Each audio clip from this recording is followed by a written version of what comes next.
Seigneur Jésus-Christ, en vertu de la grâce que tu m'as accordée, j'élève la voix vers toi. C'est cette grâce qui m'a envoyé ici pour que je prie pour ce peuple.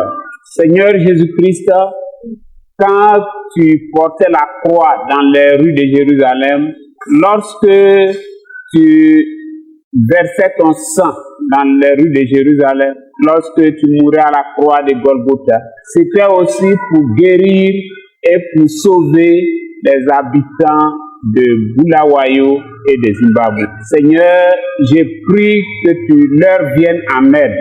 Ils ont besoin de foi pour saisir la promesse de guérison. C'est pourquoi je prie afin que tu les aides à avoir la foi.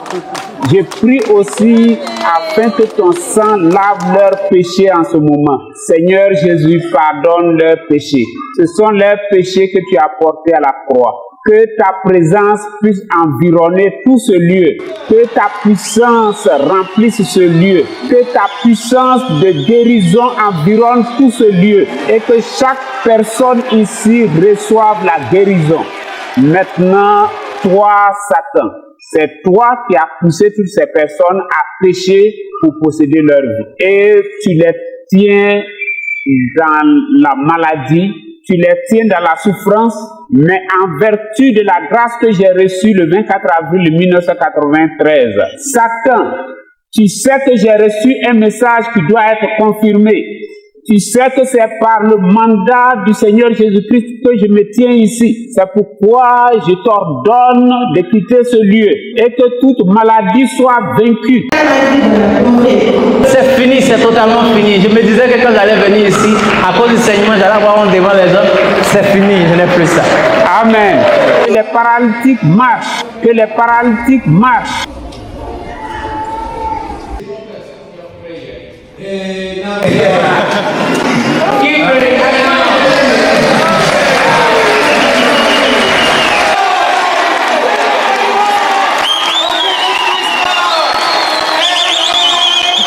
Que les aveugles voient. Que les aveugles voient.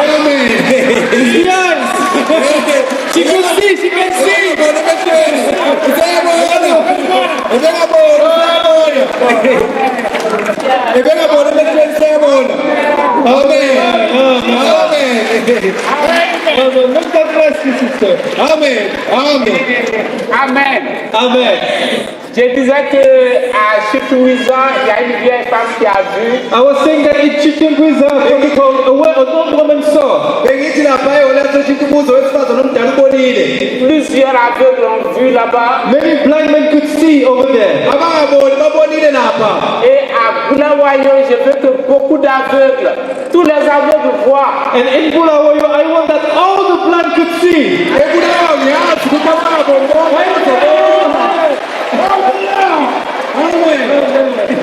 Le Dieu de Charles Finney, de William Seymour, de William Branham et de bien d'autres prophètes, illustre pionnier de la guérison divine, est le même hier, aujourd'hui et éternellement. Que les sourds entendent, que les muets parlent, que le nom du Seigneur Jésus-Christ soit glorifié, que le Saint-Esprit soit accordé et que ces âmes soient sauvées pour la vie éternelle. Seigneur Jésus-Christ, c'est en ton nom que j'ai élevé cette prière. Amen.